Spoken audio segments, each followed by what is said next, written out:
Uma pergunta bem direta, sem rodeios, assim. É, cara, é, o maior erro da temporada até aqui, olhando, você pode debater também esses números. A gente vai passar por 3 tópicos diante dessa tela que está exposta aí para a gente hoje. Qual é o maior erro da temporada até aqui? Né? O que você considera? A manutenção do Diniz depois daquele 8 de dezembro, quando o Cruzeiro venceu o Juventude em Caxias do Sul, aquela coletiva em tom de desabafo gigantesco, né? O Diniz saiu apontando dedos ali para o departamento de futebol e a manutenção, a tal reunião, né, de conciliação, 9 de dezembro, eu não esqueço, porque eu estava viajando, era o primeiro dia de férias, né? Eu falei assim: amanhã vai ser uma questão protocolar, né? Eu vou estar de férias, mas evidentemente, por ser o primeiro dia de férias, você não consegue desligar já no primeiro dia. E falei: só quero as notícias, né? Diniz deixa o comando do Cruzeiro. Aí não, cara. Uma reviravolta, eu recebo a mensagem até do Samuca. A mensagem do Samuca foi assim, ó, abre aspas: você acredita que o homem vai ficar? Foi desse jeito. Eu falei: pô, que homem que ele deve estar falando, né? Eu falei: não, você não tá. Eu falei: você não tá falando do Diniz, não, né? Ele tô falando do Diniz. Ele, tá bom. Aí eu falei assim: pô, primeiro dia de férias, eu não vou estragar as férias, não, né? Mas deu essa situação aí do Diniz ficar. E tivemos também, né, a contratação do Dudu, que saiu do jeito que saiu.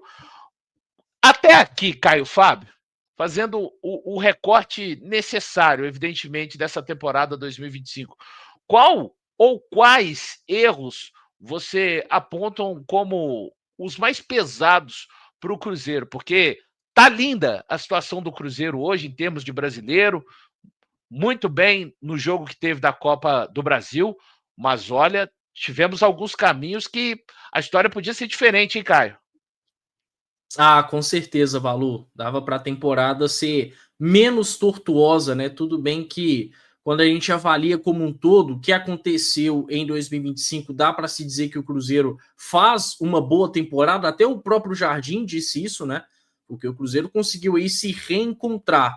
Agora, avaliando tudo o que aconteceu, para mim, com alguma sobra, o maior erro foi a permanência do Fernando Diniz. É claro que a vinda do Dudu foi um erro, financeiramente foi mais danoso do que a própria permanência do Fernando Diniz, mas em todos os aspectos possíveis acho que foi o pior. Foi algo que descredibilizou a diretoria, né? Ela se descredibilizou, fazendo com que o Diniz permanecesse depois daquela coletiva, e o trabalho do Leonardo Jardim se torna muito mais difícil por conta do Fernando Diniz não ter deixado absolutamente nada para ele. Deixou uma terra arrasada, com jogadores com pouca confiança, mal fisicamente, mal tecnicamente, e um ambiente também conturbado, né? E para mim tem aí a sua parcela de contribuição do Fernando Diniz, por mais que a diretoria, principalmente o CEO Alexandre Matos, que hoje não está mais no Cruzeiro,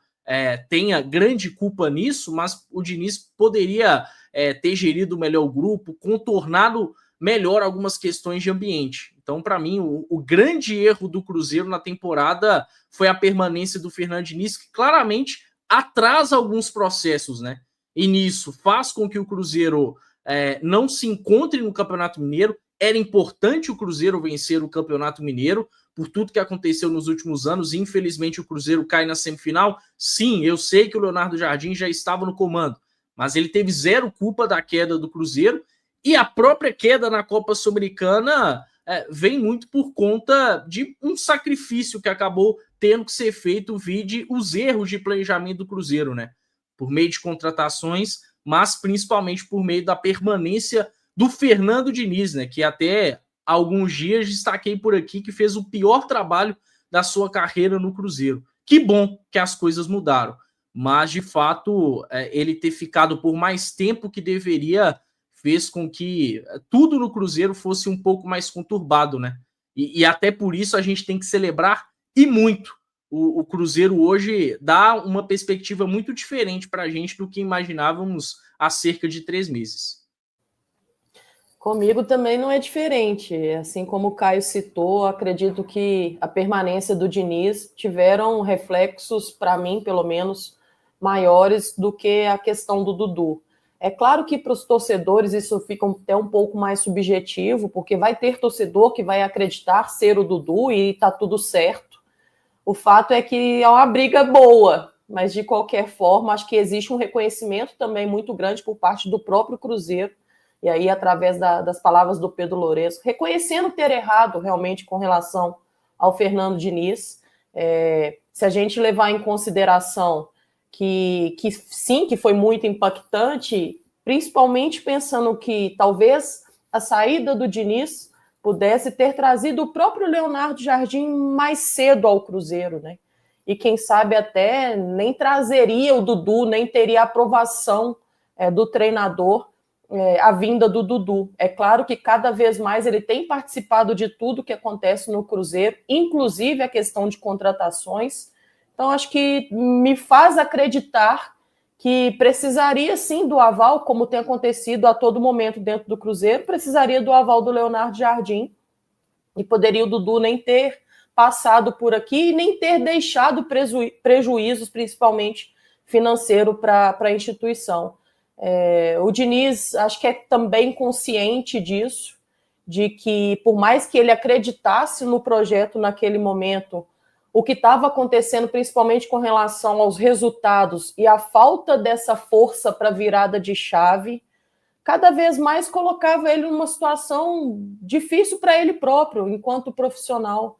Em alguns momentos ele falava até que não começava dentro do Cruzeiro da maneira que ele esperava, isso nunca havia acontecido com ele, mas não foi só o começo, né? Foi o começo, foi durante e foi até nos últimos jogos.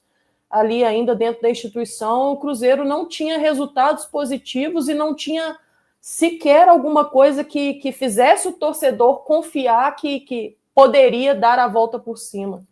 Então, acho que pensando exatamente nisso, né, no impacto ser maior com o Fernando Diniz, assim como o Caio, eu me coloco dentro dessa situação numa votação para o Fernando Diniz. Olha, é importante, eu acho que estou com vocês na situação do Diniz, acabou... Ele não é o responsável sozinho. Evidente que eu não vou colocar a culpa aqui no que aconteceu na situação do Dudu, a vinda do Gamarra também, que a gente nem citou aqui, mas ali é o famoso, né? Já começa errado, né? Porque essa que é a verdade. O que você tinha de consistência, de crença para manter o Diniz para iniciar o trabalho de 2025? Você não tinha absolutamente nada. Você não tinha nem a taça da Sul-Americana, porque, vamos falar a verdade, o Cruzeiro foi passando, mas foi passando muito aos trancos e barrancos. É só a gente ver o que o Cruzeiro fazia no Campeonato Brasileiro. Mas é claro, a gente é torcedor, que se dane, sabe? Que se dane, que o Cruzeiro fosse lá contra o Racing e Assunção, empatasse 1-1, sofrendo pressão pra caramba e ganhasse nos pênaltis, teria sido muito, muito, muito forte. Teria sido da hora, teria sido fantástico. Estaria comemorando horrores, teria deixado de comemorar antes de ontem. Mas a gente estava vendo ali, em termos de campo, de produtividade, time que se arrastava no Campeonato Brasileiro, time que ganhou 3 partidas no retorno, salvo engano, 4 partidas, perdão, porque o Seabra vai embora, deixa o Cruzeiro com 10 vitórias, lembrei aqui, e o próprio Seabra ganha a partida de número 11, que é aquela partida contra o Atlético Goianiense. Diniz vence 3 partidas, pessoal. Então, assim, o que o Diniz tinha para um alento? O próprio Diniz, né, falou outro dia num podcast que no Cruzeiro não teve nenhum momento dele no Cruzeiro.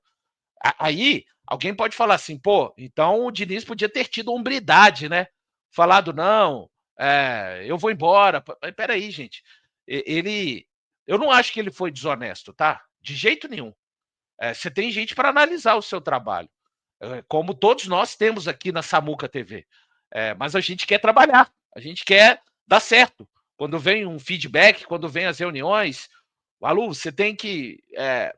isso aqui tá ruim que você está fazendo, faça isso aqui, isso, tente melhorar. Eu vou continuar tentando dar certo, fazer o meu trabalho, enquanto as pessoas confiarem que eu tenho essa capacidade. Pode ser que eu tenha uma autocrítica e fale, olha, não está dando mais, eu não estou conseguindo, mas eu não sou desonesto por isso, por seguir nas tentativas quando tem gente acima de mim, né? Estou fazendo esse detalhe aqui, vale para o trabalho, né, de cada uma das 1.500 pessoas que estão. Nós somos avaliados, nós temos gente para analisar o nosso trabalho.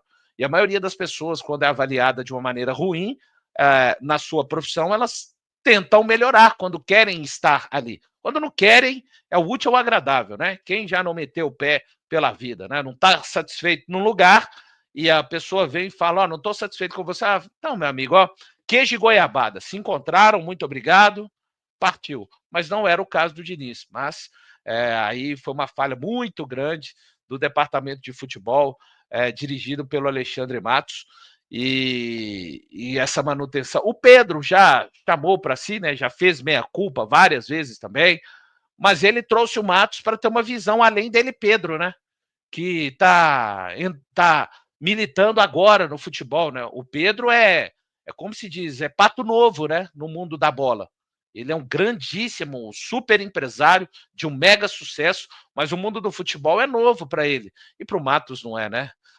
Para o Matos não é. Então, se Pedro, olha, eu sei que o senhor, o Diniz conversou, mas no futebol é assim, assim, assado, né? A gente não tem o que sustentar dele e que nos dê uma mínima luz azul de que a coisa vai virar em 2025, né? Tinha que ter chamado para si, não chamou, o Pedro bancou, e aí a gente viu no que deu, né? 1.700 pessoas, pessoal, deixe o like aí, temos uma meta importante de likes hoje, chegando ao número de 3.500, vamos abrir um quiz aqui. Obrigado a todas as pessoas que estão participando, fique à vontade, Amanda. Valor, acho que tem uma coisa também que acho que acaba potencializando um pouco dessa questão do erro, porque o Cruzeiro acaba perdendo um tempo precioso de trabalho, e acredito muito que o início de uma temporada, onde dá ao treinador ali o tempo para se preparar para o longo da temporada, né, fazer aquela pré-temporada, iniciar a maneira, a filosofia de trabalho, eu sempre acho e acredito muito nisso, que esse tempo inicial, que começa muitas vezes ali no início de janeiro, ele é preponderante para a temporada. É claro que depois veio o tempo onde o Cruzeiro acabou saindo do Campeonato Mineiro e também a chegada do Leonardo Jardim. Ter tido esse tempo de trabalho foi fundamental e foi muito importante, mas até então não sabíamos que teríamos esse tempo, né? Então acho que o Cruzeiro perde esse tempo precioso exatamente para isso, para fazer uma reflexão daquilo que precisava ser feito para a temporada de 2025, iniciar um trabalho com um novo, né, treinador, com uma filosofia de trabalho também diferente, já que o Fernando Diniz tinha, sim, um trabalho muito autoral, e era nítido que os jogadores em campo não conseguiam abraçar a sua filosofia de trabalho, tanto que o desempenho dos atletas acabou, muitos deles, né, até caindo de desempenho, porque tem sim o Fernando Diniz um trabalho muito autoral, que requer muita coisa que até então os jogadores não conseguiram se adaptar, e o Cruzeiro se perdeu em tudo. Nesse contexto, nesse tempo precioso, a sensação que ficava para nós torcedores também é que faltava um pouco desse profissionalismo, né, de alguém ali internamente que pudesse ter o pulso um pouco mais firme também para poder lidar com essas questões. E acho que o reconhecimento do Pedro Lourenço, como você disse, fazendo meia-culpa também, foi importante. É claro que é um tempo que não volta atrás, ficam as lições. Tomara que o Cruzeiro não repita isso. O Cruzeiro vive um outro momento, um momento muito mais feliz, mas nem sempre em todas as temporadas a gente pode cometer erros como esse, né? Desde que seja erros primários ou não, mas o Cruzeiro internamente tem profissionais com larga experiência dentro do futebol para que isso não volte a acontecer. Lição aprendida. Tomara. Nós, torcedores, estamos contando com isso.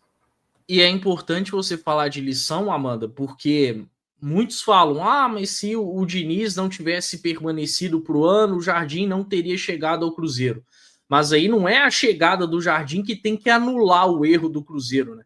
Eu já até falei uma vez no Twitter que o Jardim acabou sendo um presente dos deuses do futebol ao Cruzeiro, porque naquele momento acho que o departamento de futebol não tinha a capacidade necessária de encontrar um treinador como o Leonardo Jardim, né? Mas ele viu que o Cruzeiro, claro, é um grande clube, estava caminhando aí de alguma forma para se recolocar, para se restabelecer, e que precisava de alguém como ele no projeto.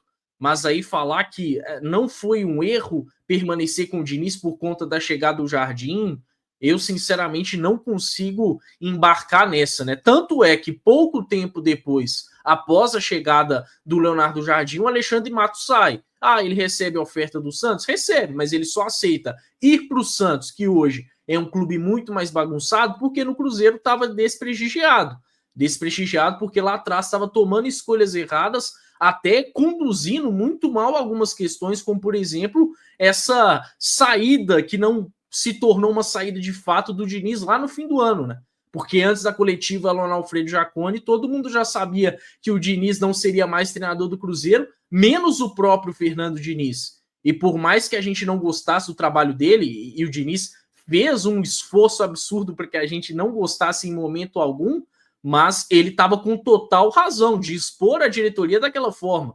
Porque uma diretoria de um clube sério como o Cruzeiro não pode tratar o seu treinador daquele jeito. Então, é uma sequência de fatores que faz com que o Alexandre Matos deixe e que, com isso, o departamento de futebol do Cruzeiro ganhe uma nova cara. Para mim, não tem uma prova maior de que o Cruzeiro aprendeu a lição a partir da saída do Fernando Diniz, vendo que não só ele era o culpado, mas que por trás dele tinha alguns que acabaram errando também, e hoje, por isso, o Cruzeiro está aí gerando uma perspectiva muito diferente a curto prazo, mas também a médio e longo prazo.